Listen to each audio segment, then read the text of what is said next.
সব সময় তো একই রকম ইফতার করি, তাই আজকে ভাবলাম একটু ভিন্নভাবে ইফতারি বানাই। আর শীতও চলে গেল আর কি, আর যেহেতু রোজাটাও শীতের মধ্যেই পড়েছে, তাই ভাবলাম একটু রুটি পিঠা আর হাঁসের মাংস করা যাক।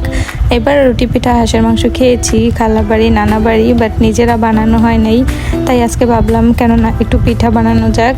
তাই এই তো প্রথমে আমি একটু গুঁড়িগুলোকে চেলে নিলাম। এগুলো ছিল চালের গুঁড়ি, এগুলো আম্মু বাসা থেকে দিয়ে দিয়েছিল। এগুলো যেহেতু আগে থেকেই করা চালের গুঁড়ি, তাই ভাবছিলাম একটু কেননা চেলে নেই, কারণ অনেক ময়লা থাকতে পারে।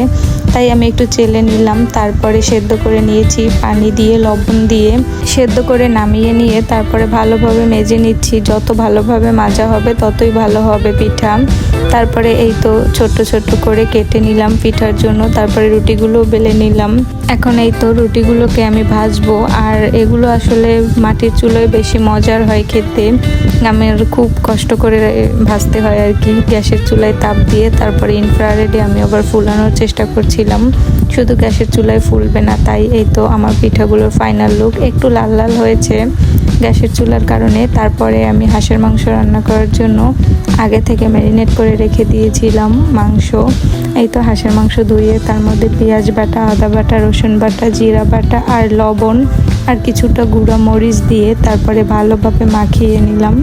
ভালোভাবে মাখানো হয়ে গেলে এটাকে আমি 1-1.5 ঘন্টার জন্য ফ্রিজের নর্মাল টেম্পারেচারে রেখে দিয়েছি। তারপরে এই দিকটায় আমি অন্যান্য মশলা রেডি করে নিচ্ছি। এই জায়গায় মরিচ নিয়েছি, তার সাথে নিয়েছি আদা রসুন নিয়ে এর সাথে একটা টমেটো মিক্স করে আমি ব্লেন্ডার করে নিয়েছি। পরে একটা প্যানে, এটা হচ্ছে আমার নতুন প্যান যেটা কিনলাম, ফ্রাই প্যানটা, সেটাই আজকে প্রথম রান্না করতেছি। ফ্রাই প্যানে তেল দিয়ে তার সাথে দিয়ে দিলাম পেঁয়াজ, তারপরে সমস্ত মশলা দিয়ে মরিচের গুঁড়া দিয়ে ভালোভাবে কষিয়ে নিচ্ছি। মশলাটা যত ভালোভাবে কষানো হবে অতই ভালো হবে। আমি ওই সাইডে হাঁসের মাংসের মধ্যে মশলা দিয়ে রেখেছি, তারপরও আবার এদিকটায় মশলা কষিয়ে নিচ্ছি, কারণ হাঁসের মাংসে মশলার পরিমাণটা বেশি হলে একটু খেতে ভালো লাগে।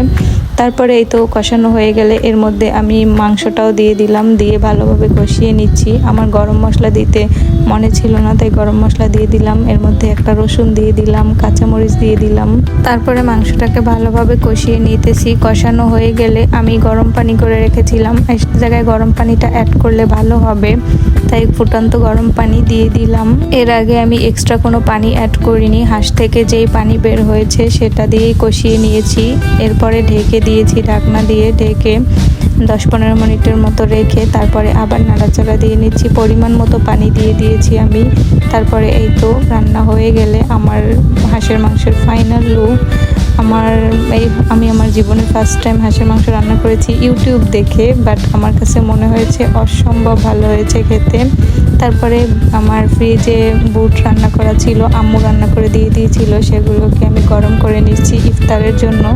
তার সাথে নুডলস করে নিচ্ছি। আসলে একটু ভিন্নভাবে ইফতারি করতে চাচ্ছি একা একা, যেহেতু বাসা থেকে চলে আসছি অনেক দিন পর, একা একা মন খারাপ লাগতেছে, তাই একা একা নিজের জন্য সব কিছু তৈরি করতেছি। আর জুস ছিল আমার ফ্রিজে, সেই জুসটা নামিয়ে নিয়েছি।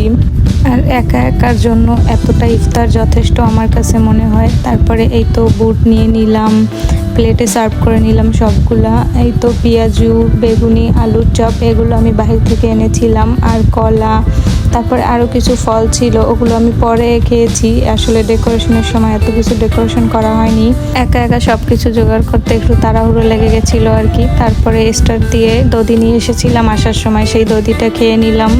তারপরে এগুলো দিয়ে আমি আমার রাতের ডিনার কমপ্লিট করে নিলাম। আজ এই পর্যন্তই, আল্লাহ হাফেজ, আসসালামু আলাইকুম।